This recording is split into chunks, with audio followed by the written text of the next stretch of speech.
Houston Rockets, hindi lang pala elite sa opensa. Ang talino ni Coach Ime Udoka.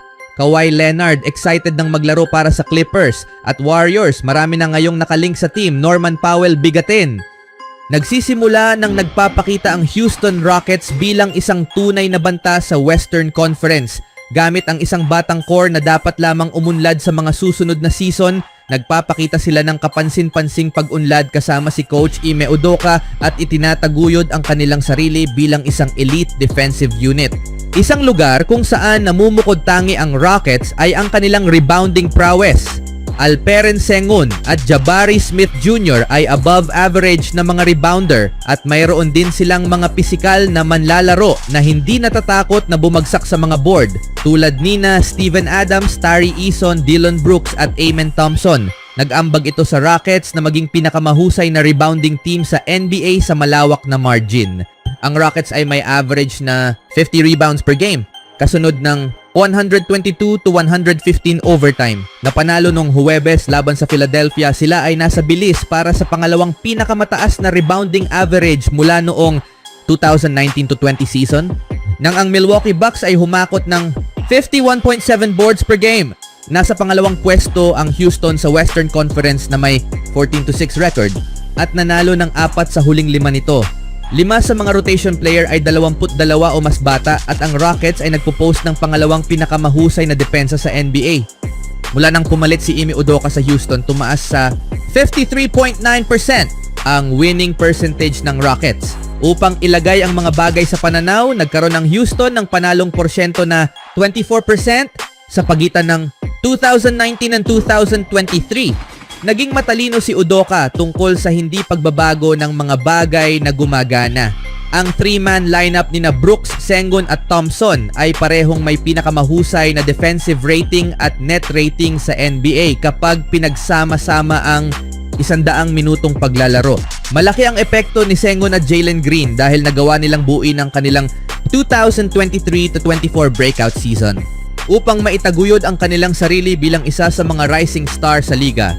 Anong masasabi niyo mga kaibigan? Sa ibang balita naman, ipinagpatuloy ni Tyronn Lue at ng Los Angeles Clippers ang kanilang regular season play nitong Sabado sa isang NBA Cup showdown laban sa Minnesota Timberwolves. Ito ang 21 games this season. Para sa team na wala si Kawhi Leonard, isang taong inaasahan nilang makabalik sa lalong madaling panahon. Ang former guard ng Clippers na si Patrick Beverley ay naglabas ng ilang balita patungo sa katapusan ng linggo na nagsasabi na si Leonard ay malapit nang bumalik habang nagbabahagi ng ilang masasayang sandali. Ngayon ang Clippers ay nagbibigay ng higit pang impormasyon. Si Tyronn Lue ng Clippers ay nagbibigay ng update sa injury kay Kawhi Leonard. Noong Biyernes ng gabi, tinanong si head coach Tyronn Lue tungkol sa progress ni Kawhi Leonard mula sa injury sa kanyang pre-game media availability laban sa Minnesota Timberwolves. Mabuti ang pag-unlad niya, sabi ni Lue. Nakapunta siya sa court at gumawa ng ilang bagay sa court na maganda para sa amin. Kaya't suriin pa rin ang bawat kahon. Siguraduhing tama ang kanyang ginagawa at ang kanyang mga pag-eehersisyo ay talagang mahusay at siguraduhing hindi namin siya hahayaang makapunta sa susunod na hakbang hanggang sa masuri niya ang mga bagay na iyon. Kaya ang aming mga medikal na kawani ay nakagawa ng mahusay na trabaho. Dahil dito gusto naming siguraduhin na siya ay 100%. Ang Clippers ay nakakuha ng 12-9 record in 21 games. O quarter ng season, ang team ay nasa ika-24 na rank sa nakakasakit na rating, ika-4 sa nagtatanggol na rating at ika-10 sa net rating. Ang pagdaragdag ng kalibre ni Kawhi Leonard sa bersyong ito ng Clippers ay mayroong maraming tagahanga na naniniwala sa potensyal para sa isang malusog na team. Siya ay tuwang-tuwa. Idinagdag ni Tyronn Lue kung ano ang ibinahagi sa kanya ni Leonard tungkol sa team sa ngayon. Sobrang excited siya sa paglalaro namin, lalo na yung attention namin sa detalye sa defensive end. Excited talaga siya. Excited na siya sa mga bago naming lalaki. At kung paano tayo naglalaro at nakikipagkumpetensya, kailangan mong manalo bawat laban. At ang ating mga lalaki ay nakasanayan na. At anuman ang kinakailangan upang manalo, iyon ang gagawin natin. Nakakuha sila ng kumpletong pakete, sabi ni Beverley tungkol sa Clippers. Nakakatakot sila sa playoffs. Nakausap ko si Kawhi Leonard sa telepono kahapon. He's healing up like a F machine. Ayon sa Positive Residual, naglaro ang Clippers sa ika-6 na pinakamahirap na schedule sa NBA sa likod lamang ng Brooklyn Nets, Portland Trail Blazers, Chicago Bulls, Toronto Raptors at Washington Wizards. Hanggang sa makabalik si Leonard, si Tyronn Lue at ang Clippers ay patuloy na sasandal ng husto para sa pag-score kina James Harden, Norman Powell at Ivica Zubac habang umaasa kina Chris Dunn at Derrick Jones Jr. Ano sa tingin nyo mga kaibigan, totoo bang nakakatakot ang Clippers sa playoff? Speaking of Clippers, posibleng mangyari ang isang trade sa Golden State Warriors para sa veteranong shooting guard na nasa pinakamagandang yugto ng kanyang karera ngayon. Posibleng makipagpalitan ang Golden State Warriors para sa isang veteranong shooting guard na kasalukuyang naglalaro sa pinakamataas na antas ng kanyang karera sa edad na 31-year-old. Pilit ginagawa ng paraan ng team.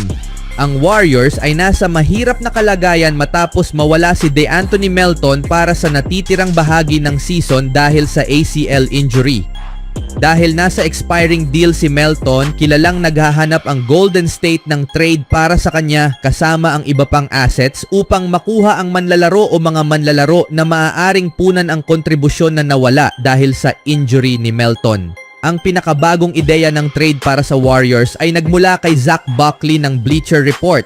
Nitong Sabado na ayon kay Buckley na ipadala ng Golden State ang kontrata ni Melton kasama ang rising star na si Jonathan Kuminga na nasa expiring deal din sa LA Clippers kapalit ni Norman Powell.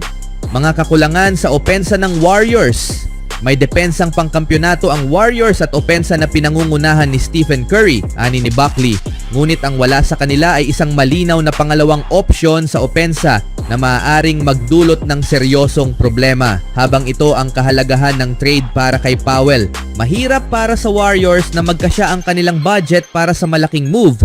Kaya't maaaring tingnan nila ang pagbili ng mataas para kay Powell. Makatuwiran bang magduda sa isang 31 taong gulang na naglalaro sa pinakamataas na antas ng kanyang karera? Oo, ngunit kung kaya niyang panatilihin ang antas na ito, sapat na ang kanyang produksyon nang hindi sumisira sa budget. Kung paghahambingin sa nakaraang formula ng tagumpay, kahit hindi maging ganap na pangalawang option si Powell, maaari niyang ibahagi ang papel na iyon kay Andrew Wiggins. Ang formula na ito ay halos katulad sa ginamit ng Warriors noong kanilang kampyonato noong 2021-22 season.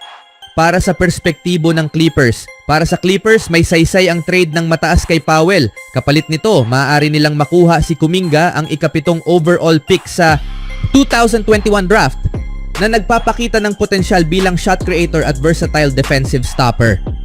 Malaking bagay ang produksyon ni Powell ngayong season. Sa kasalukuyang season, nag-a-average si Powell ng 23.3 points bawat laro, shooting 48.7% from the 3-point range. Siya ay nasa ika-4 na taon ng 5 taong kontrata na nagkakahalaga ng $90 million.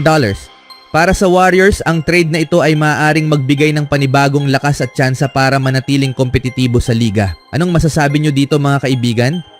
Even when you feel low, you can still go. Even when you feel slow, you can still go.